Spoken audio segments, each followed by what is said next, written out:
On the night of June 24, 1993, two teenage girls in Houston, Texas, made a fateful decision that would alter the course of many lives. Jennifer Ertman, 16, and Elizabeth Pina, 14, were walking home after spending time at a friend's house. As curfew approached, they decided to take a shortcut through T.C. Jester Park, a path that would tragically intersect with the violent world of a local gang. What started as an ordinary evening quickly turned into a nightmare that shocked the city and reverberated across the nation. Unbeknownst to the girls, the park was the site of a gang initiation underway that night. A group known as the Black and White Gang was gathered to induct a new member.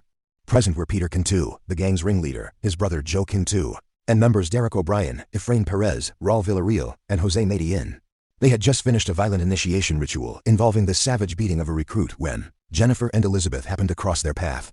What followed was a crime so heinous, so devoid of humanity, it defied comprehension.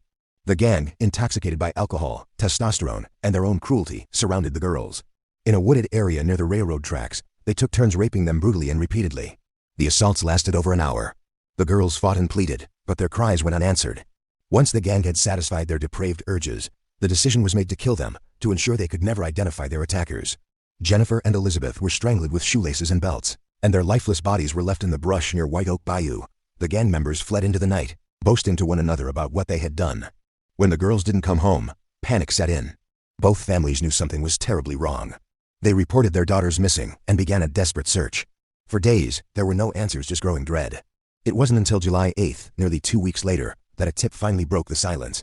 Raul Villarreal had confided in his brother, who, horrified, went to the police. Investigators followed the lead and discovered the decomposing remains of Jennifer and Elizabeth in a remote area near the park. The girls were found tangled together, bones broken, clothes shredded, graphic evidence of the horror they endured. The arrests came quickly. All 6 men were taken into custody and charged with capital murder. Some confessed immediately, describing the attack with disturbing coldness. Jose Medellin even wrote in a letter that he didn't regret what happened, only that they were caught. The trials were harrowing. The parents of the victims sat through testimony that detailed the torture of their daughters. It was emotional, brutal, and unforgettable. In the end, 4 of the men, Cantu, Medellin, O'Brien, and Perez, received the death penalty.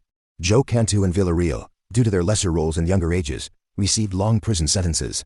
Jose Medellin's case later sparked international controversy when it was revealed he was a Mexican national and had not been informed of his right to consular access.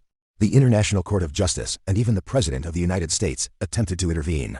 But the U.S. Supreme Court ultimately ruled that the state of Texas could proceed with the execution. Medellin was put to death by lethal injection in 2008, showing no remorse in his final moments. The other death sentences were carried out in the years that followed, with Peter Cantu executed in 2010. Even now, decades later, their story haunts Houston. It's a reminder of how a single choice, a simple shortcut, can intersect with evil.